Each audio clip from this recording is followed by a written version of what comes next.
जय हिंद दोस्तों, मैं प्रिंस आपका अपने YouTube channel GS exam city में आपका हार्दिक स्वागत करता हूं। जैसा कि आपको पता है, आपने देखा ही है कि मैं इसके पहले भी एक क्लास लेके आया हूं जो कि अनुच्छेद से संबंधित है और ये इसकी दूसरी क्लास है। इसमें मैं आपको अनुच्छेद ही बताऊंगा जो कि 51 का से आगे चलेगा, जो कि 51 का में हमारे मूल कर्तव्य हैं। मैंने कल उसको बता दिया था, तो आज उसके आगे से हम लोग चलेंगे और देखेंगे कि इसके बाद के अनुच्छेद जो 52 51 के क के बाद के जो अनुच्छेद हैं वो क्या हैं और किस तरह से वो अनुच्छेदित हैं। ठीक है, तो शुरू करते हैं। आज इसकी है हमारी दूसरी क्लास। ठीक है, तो अगर आपने हमारा चैनल सब्सक्राइब नहीं किया है तो सब्सक्राइब कर लें। ठीक, शुरू करते हैं फिर। 51 का क्या कल हमारा हो गया था, ठीक, मूल कर्तव्य उसमें था। तो आज हम लोग अनुच्छेद 52 की बात करेंगे। अनुच्छेद 52 में क्या है? भारत के राष्ट्रपति। क्वेश्चन बहुत ही ज़्यादा महत्वपूर्ण है, इसमें आप वीआईपी वेरी इंपॉर्टेंट लगा दीजिए, क्योंकि अधिकतर उसमें पूछा जाता है एग्जामों में कि भारत का राष्ट्रपति अनुच्छेद के तहत आता है। किस अनुच्छेद के तहत आएगा बताएंगे आप लोग? 52 के तहत आता है। ठीक है, उसके बाद अनुच्छेद 53 में क्या है? संघ की कार्यपालिका संबंधी शक्ति राष्ट्रपति में निहित रहेंगी। आपको पता है जो संघ की कार्यपालिका की जो शक्तियां हैं वो किस में निहित रहेंगी? राष्ट्रपति में। वो शक्तियां राष्ट्रपति के पास रहेंगी। ठीक, उसके बाद अनुच्छेद 54। अनुच्छेद 54 क्या कहता है? राष्ट्रपति का निर्वाचन। ये भी बहुत मोस्ट क्वेश्चन है, इसमें आप स्टार बना लेंगे। ये भी बहुत ही ज़्यादा पूछा जाने वाला क्वेश्चन है। राष्ट्रपति का निर्वाचन किस अनुच्छेद के तहत? अनुच्छेद 54, आर्टिकल 54। ठीक है, उसके बाद अनुच्छेद आपका 60 है। 60 आप किसके तहत लाएंगे?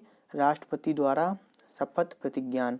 राष्ट्रपति की शपथ, ये भी बहुत ज़्यादा महत्वपूर्ण क्वेश्चन है। क्वेश्चन आता है राष्ट्रपति शपथ, राष्ट्रपति की शपथ किसमें है? तो आप क्या बताएंगे? अनुच्छेद 60 में है राष्ट्रपति की शपथ। ठीक है, उसके बाद अगला अनुच्छेद, अनुच्छेद आपका आएगा अनुच्छेद 61। ठीक है, अनुच्छेद 61 आपका आएगा राष्ट्रपति पर महाभियोग चलाने की प्रक्रिया। सीधा क्वेश्चन पूछता है राष्ट्रपति पर महाभियोग किस अनुच्छेद के तहत लगता है? तो वो तो आगे है, इसमें चलाने की प्रक्रिया है अनुच्छेद 61 के तहत, राष्ट्रपति पर महाभियोग चलाने की प्रक्रिया। ठीक, उसके बाद अनुच्छेद 63 का है भारत का उपराष्ट्रपति। बहुत ही महत्वपूर्ण भी क्वेश्चन है। मैं जितने भी आर्टिकल लेकर हूँ सभी महत्वपूर्ण है, लेकिन कुछ उनमें से भी बहुत महत्वपूर्ण है। अधिकतर वैसे सब एग्जाम में पूछे जाते हैं, लेकिन जो मैं आपको स्टार लगा रहा हूँ, जो मैं आपको बता रहा हूँ बहुत महत्वपूर्ण है, वो अधिकतर एग्जामों में तो रखे ही रहते हैं, आपको मिलेंगे ही। अगर आप जीके के क्वेश्चन कर रहे हैं, अगर उसमें पॉलिटी पूछी गई है तो आपकी पॉलिटी में क्वेश्चन आपके सामने दिखेंगे। ये बहुत ही ज़्यादा अनुच्छेद मतलब पूछे जाते हैं। नहीं आपको विश्वास हो रहा है, आप अपना प्रीवियस ईयर उठाएं, आप उसमें चेक करें, आपको उसमें मिल जाएगा। तो अनुच्छेद 63 किसके तहत है? भारत का उपराष्ट्रपति किस अनुच्छेद के तहत है?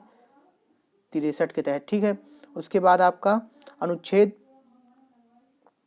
64। ठीक है, अनुच्छेद 64, इसमें क्या है? उपराष्ट्रपति राज्यसभा का पदेन अध्यक्ष होगा।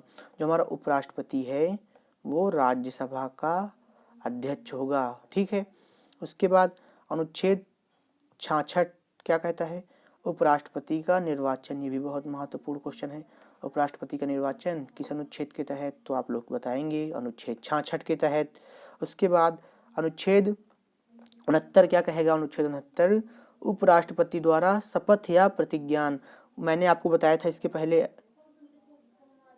ये अनुच्छेद 60 में है राष्ट्रपति द्वारा शपथ का प्रतिज्ञान। उसके बाद ये अनुच्छेद 69 में है उपराष्ट्रपति का शपथ प्रतिज्ञान। ठीक है, उपराष्ट्रपति का शपथ किसमें है? 69। ये भी बहुत महत्वपूर्ण क्वेश्चन है।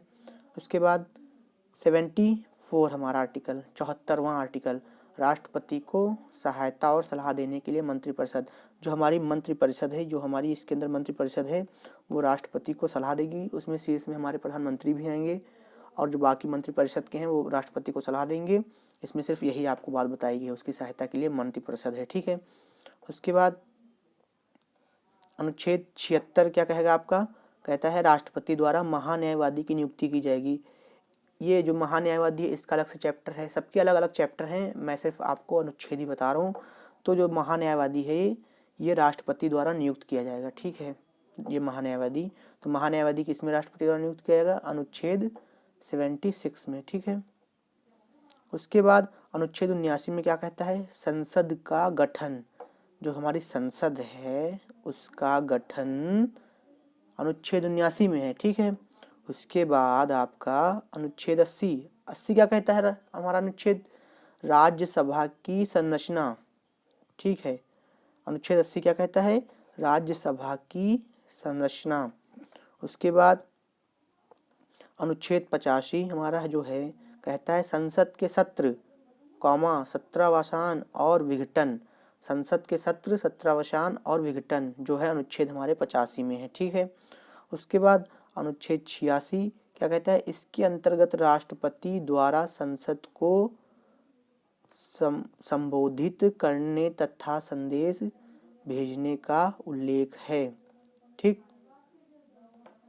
अनुच्छेद 86 रिपीट करेंगे, क्या है, इसके अंतर्गत राष्ट्रपति द्वारा संसद को संबोधित करना, राष्ट्रपति द्वारा किस अनुच्छेद में, 86, पहला तो आपका ये बना जाए, ठीक है। उसके बाद तथा उसको संदेश भेजना अधिकार जो है उसका किस अनुच्छेद में उल्लेख है, तो आप लोग बताएंगे 86, ठीक है।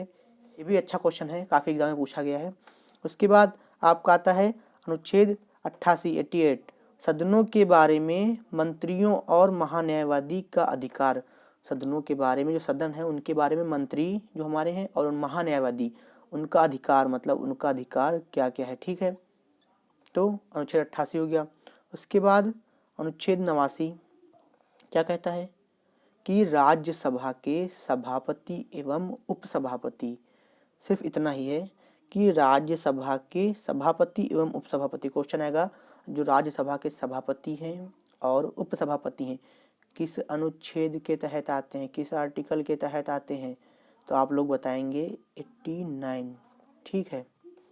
उसके बाद 89 89 हो गया। उसके बाद अनुच्छेद आपका 93 है। 93 में क्या है, लोकसभा के अध्यक्ष और उपाध्यक्ष, इसमें क्या था, राज्यसभा के सभापति एवं उपसभापति अनुच्छेद 89 में, और 93 में क्या है, लोकसभा के अध्यक्ष और उपाध्यक्ष। क्वेश्चन आएगा लोकसभा के अध्यक्ष और उपाध्यक्ष अनुच्छेद में निम्नलिखित हैं, आपको लगाना है 93, ठीक है। उसके बाद आपका अनुच्छेद आता है 97। अनुच्छेद 97 क्या कहता है, सभापति और उपसभापति तथा अध्यक्ष और उपाध्यक्ष के वेतन और भत्ते, इनकी वेतन की बात है। किसकी वेतन की बात है, सिर्फ सभापति की और उपसभापति की और अध्यक्ष की और उपाध्यक्ष के वेतन की बात है। किस अनुच्छेद में, अनुच्छेद 57 में है, ठीक है। उसके बाद फिर अब हम लोगों के आधे अनुच्छेद खत्म हो चुके हैं, हम लोगों के आधे आर्टिकल्स खत्म हो चुके हैं, ठीक है। अब आधे से कम आर्टिकल बचे हैं, तो उसमें भी कुछ चुनिंदा आर्टिकल्स हैं, मैं उनको लेके आऊँगा जो कि कल अगला पार्ट होगा। ये तो आपका आज सेकंड पार्ट था, कल आपका थर्ड पार्ट होगा, हो सकता है थर्ड या फोर्थ में, हाथ से हाथ फोर्थ तक आपका लास्ट हो जाएगा, द एंड हो जाएगा, फोर्थ में आपके सारे अनुच्छेद हो जाएंगे। आप लोग इसको अपनी बुक से भी एक बार पढ़ेंगे और वीडियो को 2-3 बार देखेंगे तो आपको अच्छे से समझ में आएगा, ठीक है। और जो रह जाते हैं एक आधे आर्टिकल, वैसे मैं छोड़ नहीं रहा हूँ, जितने भी इम्पोर्टेंट है मैं उनको सभी आर्टिकलों को मैं लेके आया हूँ। अगर आपको लग रहा है एक आधे छूट रहे हैं तो अपनी बुक से देख सकते हो, ठीक है। अगर वीडियो अच्छा लगे तो लाइक कर दें। जय हिंद।